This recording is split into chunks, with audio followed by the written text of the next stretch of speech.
predáš listoček, tu točíš lanovkou, tu to upraceš, tu to zasneží. To vie každý. To není nič zložité. To proste, keby si zasadol tam, ty, tak to akože zajtra vieš riadiť takúto prevádzku. Ale čo ja hovorím na tom, je, že postaviť na tom nejakú nadstavbu, ktorou sa odlišíš zásadným spôsobom od tých iných a posunieš to niekam inám.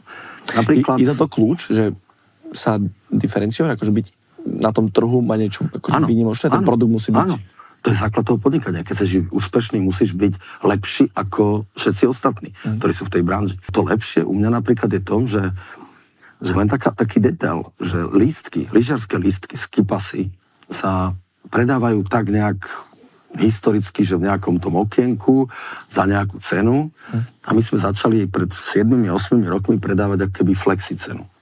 Že vlastne ich predávame za rôznu cenu.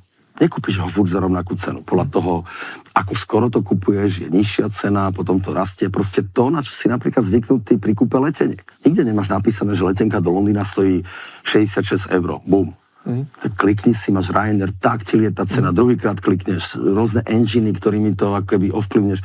Toto isté sme začali robiť s lyžiarskými lístkami. Hej, najprv, no to je blbosť, hej. A v Rakúsku to robia ináč. Ja to budem učiť tých Rakúšanov, že oni sú blbí, že to predávajú tak blbo. Lebo proste, keď to začneš predávať flexi cenami, tak si vyrovnávaš zlú sezónu, keď ti nikto nelyžuje, tak dávaš cenu dole, keď ti chcú všetci lyžovať, tak dávaš cenu hore, keď chceš získať peniaze na to, aby si zasnežil, tak predávaš lístky 2 mesiace dopredu, hej, aby si dostal keby nejaký cash lacnejšie. Čiže robíš s tým klientom. No a toto je tá nadstavba, ktorú chcem napríklad ja vniesť do takého konzervatívneho biznisu, ako je lyžovanie.